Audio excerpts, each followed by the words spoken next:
Welcome to the most mesmerizing experience into the ancient world. But before we begin, tell us in the comments from where and at what time you're joining this journey. It's always enriching to know who walks these old paths with us. Also, like and subscribe our channel for more soothing lores. Now, close your eyes. Let the fog of centuries lift. You're no longer in your time. You are now walking the sun-baked roads of 5th century India. Dust clings to your sandals. The air smells of ink, wood smoke, and wisdom. Ahead of you rise the red brick towers of Nalanda. Not just a university, a world unto itself. You're here not for coin, not for fame, but for truth. The gates open to stone courtyards, echoing with chants in Sanskrit, Pali, Greek, even Chinese. This is the beating heart of global thought. Thousands of students walk these cloisters, monks, scholars, seekers. You're young, barely 16, scroll slung across your shoulder, eyes wide, heart racing. You came from a small village days away, but here, you're surrounded by the world. A man in robes of white smiles at you, a teacher of logic from Persia. A boy from Korea offers you a figure. His name is Beck. He's studying medicine. Another, tall, silent, is from Bengal. He'll share a room with you. You hear laughter, serious debate, chanting from distant courtyards. It's overwhelming and breathtaking. You walk past the massive library, 9 stories tall. They call it Dharma Ganja. Some say it holds over 9 million manuscripts. You won't see them all, but you'll try. You find your assigned room, a small cell with a cot, a desk, and a single oil lamp. That night, you don't sleep. You listen to distant footsteps, the rustle of robes, the turning of ancient pages. And you realize you are part of something vast, something eternal. The first light of dawn spills across the terracotta roofs of Nalanda. A gong sounds in the distance, low, steady. You wake on a straw mat, the scent of oil lamps still lingering from the night's last prayer. Around you, young men stir in silence. Some whisper verses from ancient sutras, others sharpen reed pens for the day's lessons. The air is crisp, touched with the scent of neem and distant incense. You step outside. The courtyard opens before you, vast and serene.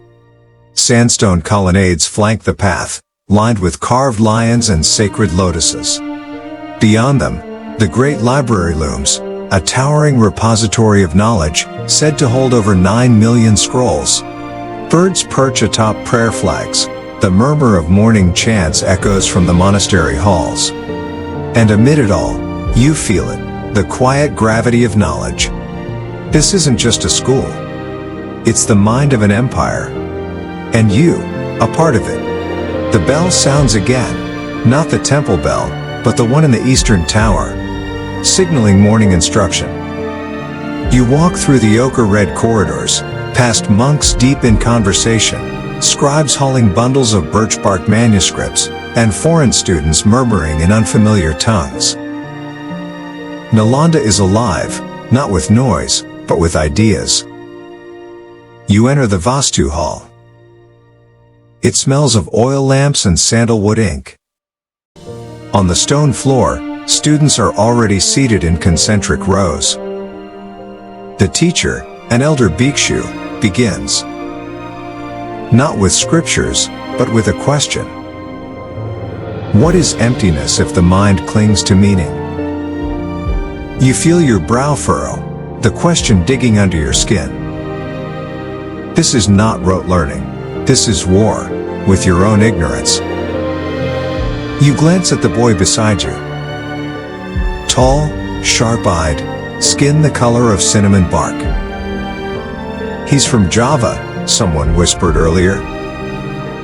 He whispers back, it means you must look beyond words. You nod. A friendship born in a single sentence. Later, you see a Persian boy unfurling scrolls of Avicenna's logic. A monk from Tibet reciting verses in rhythmic breaths.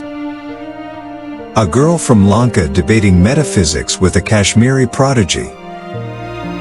In this stone courtyard, the world has shrunk to a circle of eager voices, challenging, refining, uniting.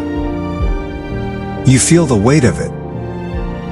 That here, under these banyan branches and tiled roofs, 1,000 minds bloom.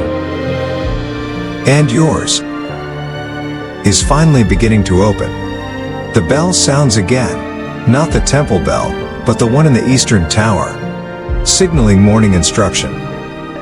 You walk through the ochre-red corridors, past monks deep in conversation, scribes hauling bundles of birch-bark manuscripts, and foreign students murmuring in unfamiliar tongues. Nalanda is alive, not with noise, but with ideas. You enter the Vastu Hall. It smells of oil lamps and sandalwood ink. On the stone floor, students are already seated in concentric rows.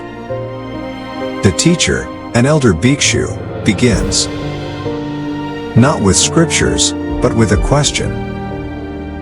What is emptiness if the mind clings to meaning? You feel your brow furrow, the question digging under your skin. This is not rote learning. This is war, with your own ignorance. You glance at the boy beside you. Tall, sharp-eyed, skin the color of cinnamon bark. He's from Java, someone whispered earlier. He whispers back, it means you must look beyond words. You nod. A friendship born in a single sentence. Later, you see a Persian boy unfurling scrolls of Avicenna's logic. A monk from Tibet reciting verses in rhythmic breaths. A girl from Lanka debating metaphysics with a Kashmiri prodigy. In this stone courtyard, the world has shrunk to a circle of eager voices, challenging, refining, uniting. You feel the weight of it. That here, under these banyan branches and tiled roofs, 1,000 minds bloom. And yours is finally beginning to open. Evening falls, and with it, the hum of the university shifts. Day scholars retreat to their quarters, while others drift toward the towering Mahavihara, Nalanda's great monastery. But your feet carry you elsewhere. Toward the one place that never truly sleeps, the great library.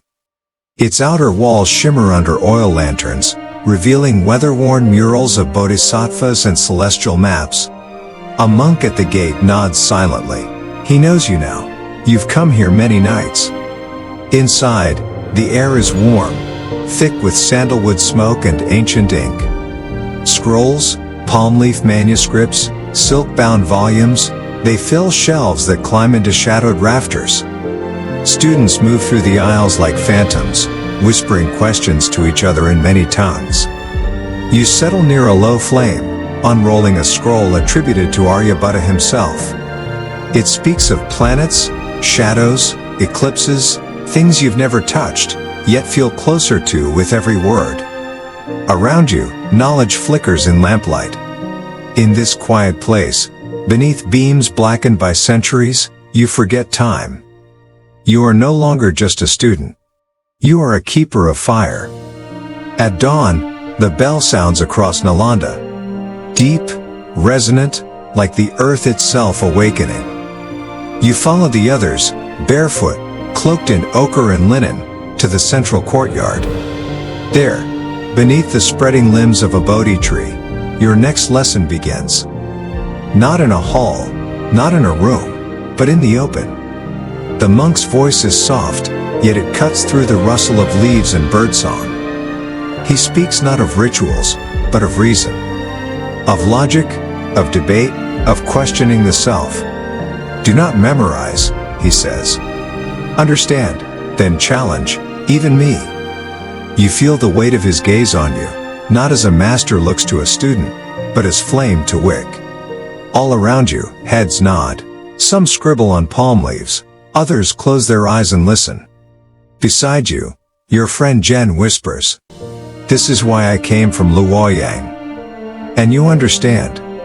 Knowledge here is not recited. It is lived. The afternoons at Nalanda are far from quiet. Within the stone halls and shaded courtyards, debate rings out like thunder. Today, you find yourself in the debate hall, a circular space with rising stone benches, filled with students and monks from every corner of the known world. In the center, a monk from Kashmir challenges a visitor from Sri Lanka. Is the self real, he asks, or an illusion born of thought? The Sri Lankan smiles, lifts his hand, and begins, not with contradiction, but a story. Every eye follows, every ear listens. You lean forward, breath held, as the two unravel the layers of human existence, quoting from memory, citing scrolls, invoking logic. No one raises their voice. But each word strikes like a blade. Beside you, Jen scribbles furiously. On your other side, Amina, a student from Alexandria, murmurs, This is better than war." You nod slowly, because here, intellect is the weapon. And truth, the only victory. As evening falls, you find yourself standing before the Dharma Ganja, the vast library complex whispered about in distant lands. Its towers stretch into the dusk like temples of thought, windows aglow with lantern light. The scent of parchment, sandalwood, and time greets you at the door. A senior monk bows slightly, motioning for silence. You step inside. Shelves upon shelves. Scrolls in Brahmi, Greek, Chinese, Tamil, and Tibetan. Some bound in silk, others etched onto palm leaves. You pause before a scroll older than your great-grandfather's memory, a treatise on medicine from the Gupta court. It's humbling.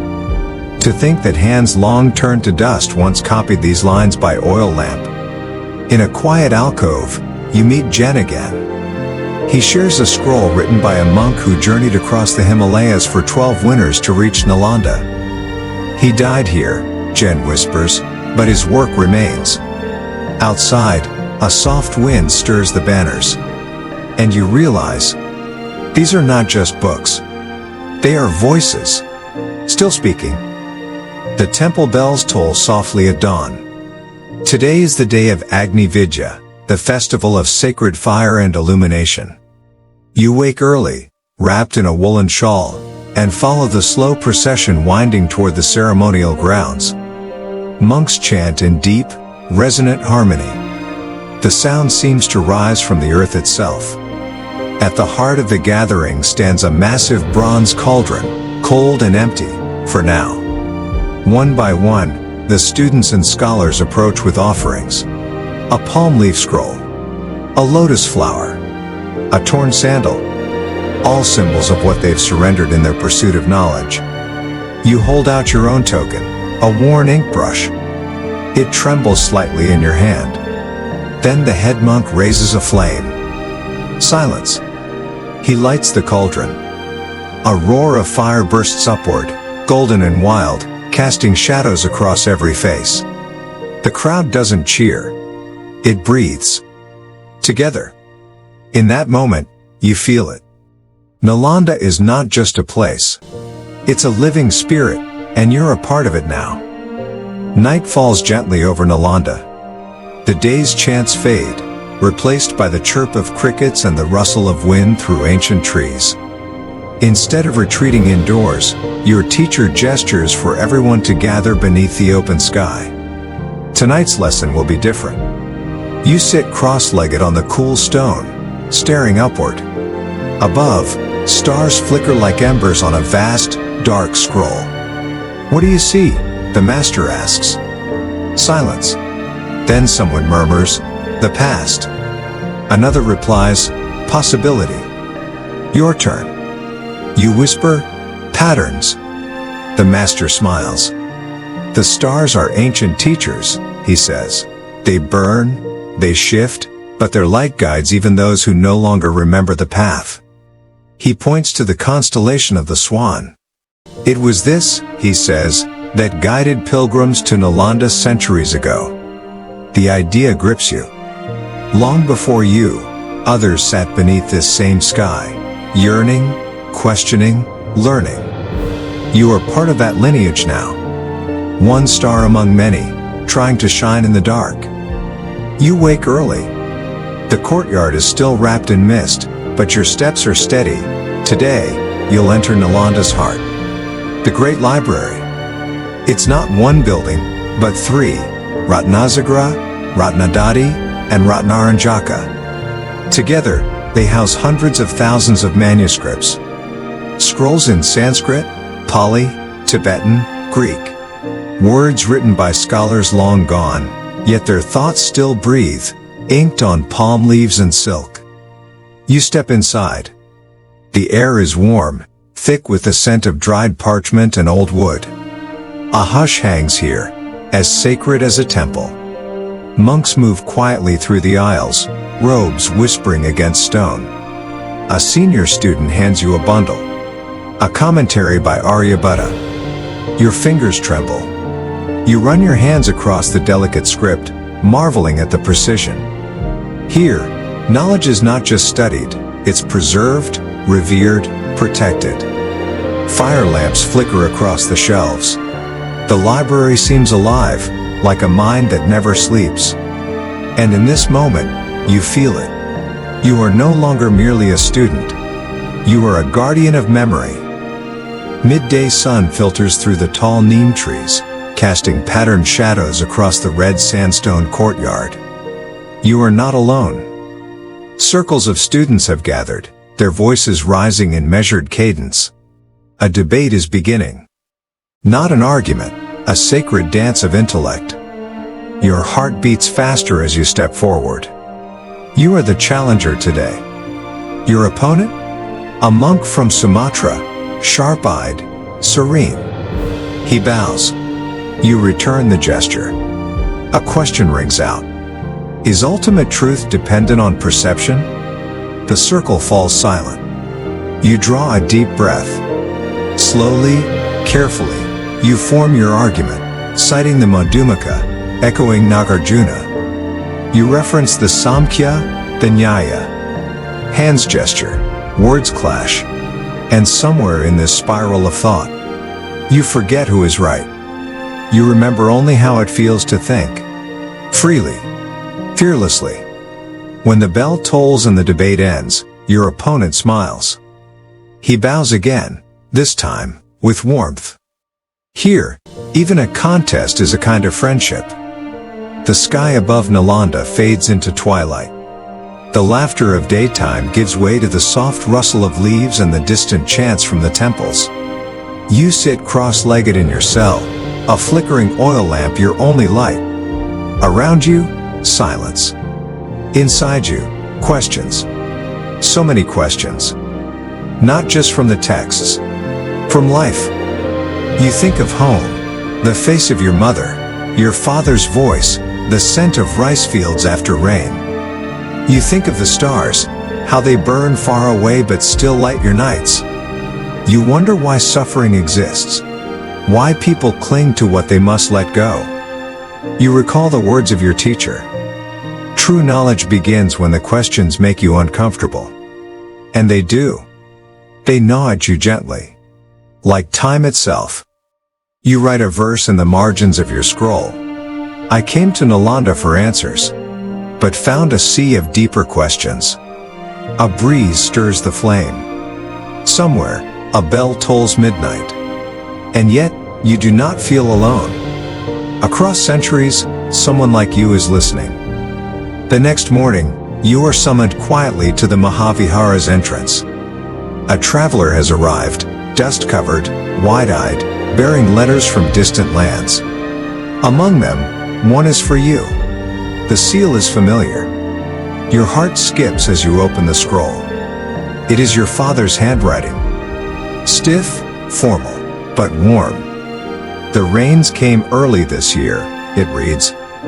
Your brother now walks with a staff, copying your stubbornness. You smile. A tear slips down your cheek. In this world of ink and debate, it's easy to forget the fields and rivers of your home. Easy to forget that your learning is not just for yourself. It is for them. For those who planted the seed of curiosity in your soul. You fold the letter gently, placing it between the pages of your oldest manuscript. Tonight, you will write back. You will tell them of the bells at dawn, the debates at noon, and how even in a place of silence and stone, you are never far from their love. That evening, as the temple lamps flicker low and silence cloaks the Mahavihara, a quiet voice nudges your shoulder. It's Li Wei. Come, he whispers. Tonight, the real debates begin. You follow him past cloisters and carved sandstone corridors, into the open courtyard where moonlight spills like silver ink. A circle of students gathers in the cool night air. No masters. No scrolls. Only minds, sharpened by days of questioning and silence. Tonight's question is spoken aloud. Can truth exist without language? A hush follows. Then it begins, softly, like rainfall, arguments flowing from Sanskrit to Chinese. Logic countered by paradox, philosophy clashing with poetry. You wait. And then, your turn comes. You rise. The courtyard feels sacred, the marble cold underfoot. You speak not to win, but to learn. Your voice cuts the air. Words tumble with conviction, shaped by everything Nalanda has stirred in you. When silence returns, no verdict is needed. The learning is in the fire you lit, not the ashes left behind. And above, the moon watches silently, as if it, too, is learning. The next morning, you wander through the oldest part of the Mahavihara, a place spoken of in hushed tones, where the very walls seem to breathe history. Vines curl along stone, and fading murals whisper the echoes of monks long gone. Here, a bell lies cracked, untouched for decades. There, a half-erased inscription in Pali, too ancient for most to decipher. But you run your fingers along the grooves of those worn letters, feeling the memory trapped beneath stone. You sit beside a collapsed stupa, and for a moment, you wonder what it was like when Nalanda first opened its gates. Before the grandeur, before the thousands, just a few seekers gathered under Bodhi trees, asking questions that had no answers yet. You breathe in, deeply. The scent of incense and ancient dust fills your lungs. Around you, time seems to slow. And you realize, Nalanda is not just a university. It's a living library. A soul stitched together from centuries of minds. And now, you are one of its verses. One afternoon, drawn by the scent of fresh lotus blossoms, you find yourself beneath the Bodhi tree near the southern pavilion. Its branches stretch wide like an ancient umbrella, casting a delicate web of shadows on the red stone below. You settle at its roots, your fingers grazing the earth, still warm from the morning sun. This tree, the elders say, has stood since the Gupta kings walked these halls. Under it, debates have raged, hearts have broken. And enlightenment, once or twice, may have touched someone quietly. A breeze rustles its leaves. You close your eyes, and the whispers begin.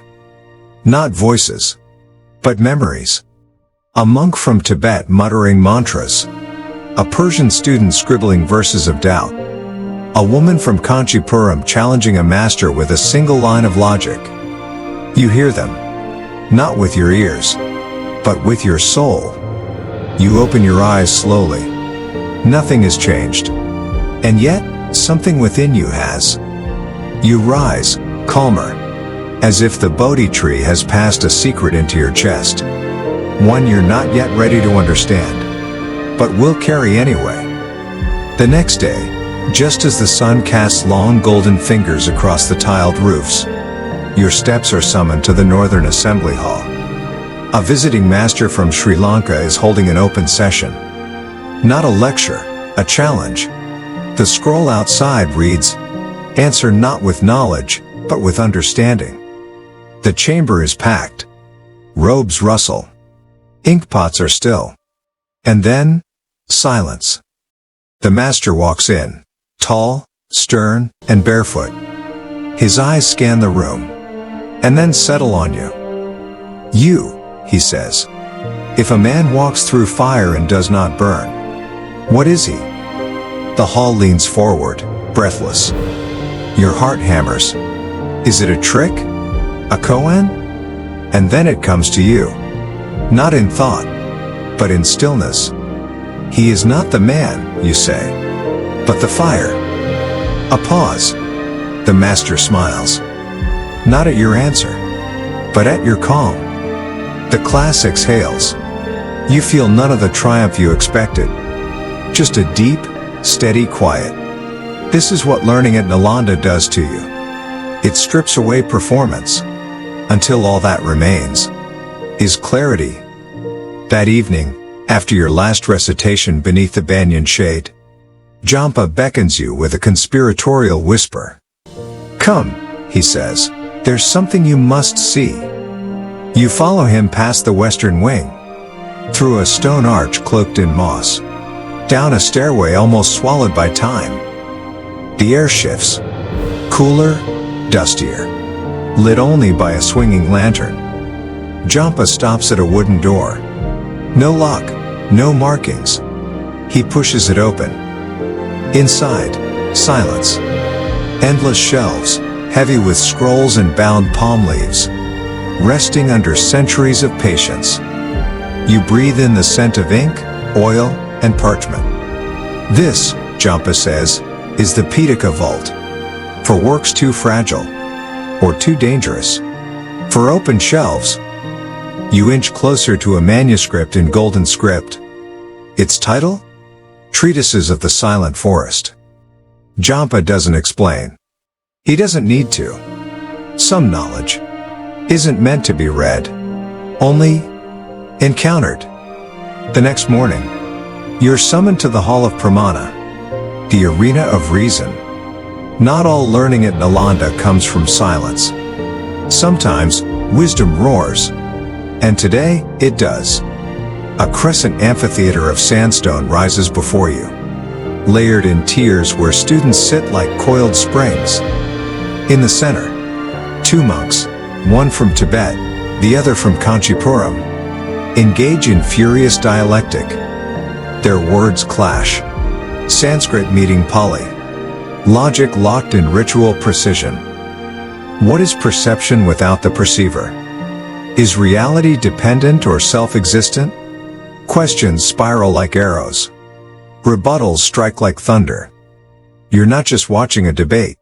You're witnessing the architecture of thought. Brick by brick, idea by idea.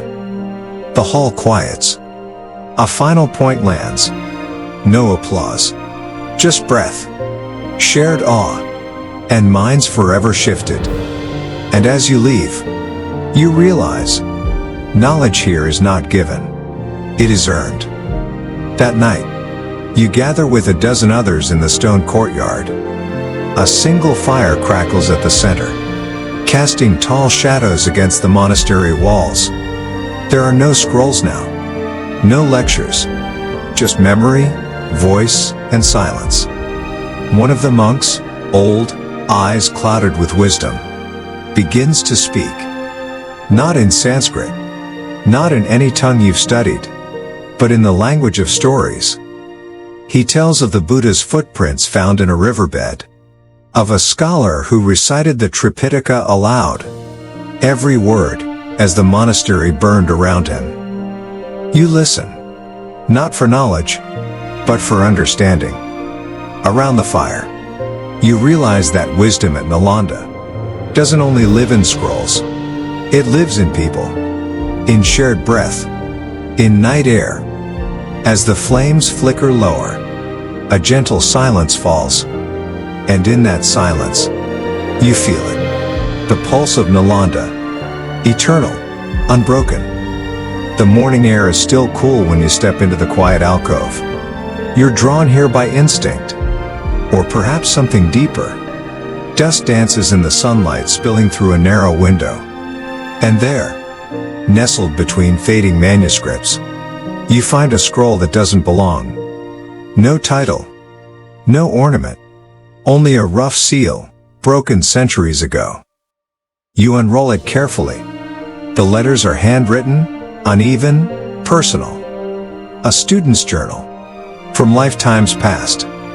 I came here lost, it reads, and found not just knowledge, but myself. You turn the parchment.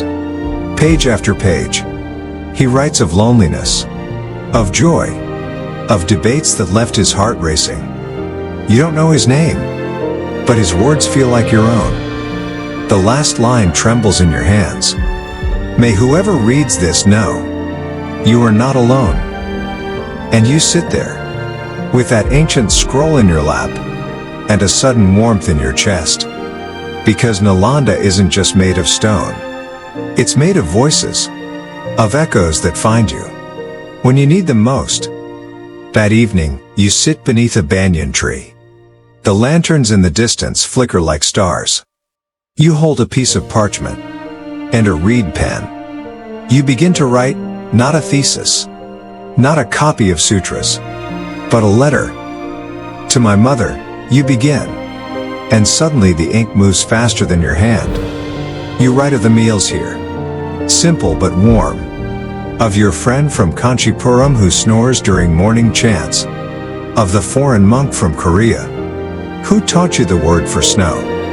You wouldn't believe, you write, how large the library is, or how quiet the sky becomes. Just before dawn. You pause. Then, softly, you write the truth. Sometimes I miss you so much. It hurts to breathe. The ink smudges. You stare at the page. You never write the ending. You fold it gently. Tuck it inside your satchel. And know you'll never send it.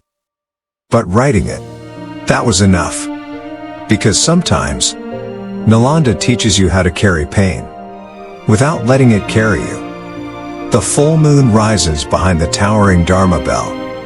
Tonight, the corridors are unusually quiet. No footsteps. No murmured debates. Only the wind sliding over clay tiles. You stand on the library steps. Your scroll pressed to your chest. You've just finished your final lecture. The one every monk must give before departure. Your words? They were not grand, but honest. You spoke of curiosity, of kindness, of what it means to carry silence inside yourself, and yet never stop questioning. The elders nodded, and your classmates. Some laughed, some cried. One by one, they touched your shoulder. No words, just touch. And now, alone on the steps, you wonder, what is more eternal? The texts you studied, or the people you shared them with? Nalanda does not answer. It never does. It simply lets the moonlight fall across your face and waits for you to understand. Years have passed. The scrolls you once held now rest in other hands. Nalanda still breathes, though time has worn its bricks and ash has kissed its towers. But in memory, it glows untouched, as if the fire that came could never reach the souls it shaped. You remember the banyan trees, the scent of warm ink, the distant chant of a monk tracing truth into silence. And most of all, you remember the voice Nalanda gave you. A voice not loud, but certain, anchored in wonder. And whenever you sit in stillness, even now, you hear it again. A whisper rising from the past. You were here. You learned. You mattered. Nalanda lives in you. Centuries later, travelers walk among the sun-baked ruins of Nalanda. Crumbling walls, silent courtyards, and broken pillars. Yet something lingers. Not just stone. Not just dust. But thought. A question carried on the breeze. A formula etched faintly on a weathered step. A memory waiting in the silence. You stand among them, a visitor. Yet something stirs within. Like you've been here before. The past is not lost. It only waits for someone to listen. And you do. You always have. Thank you for walking these ancient halls with us.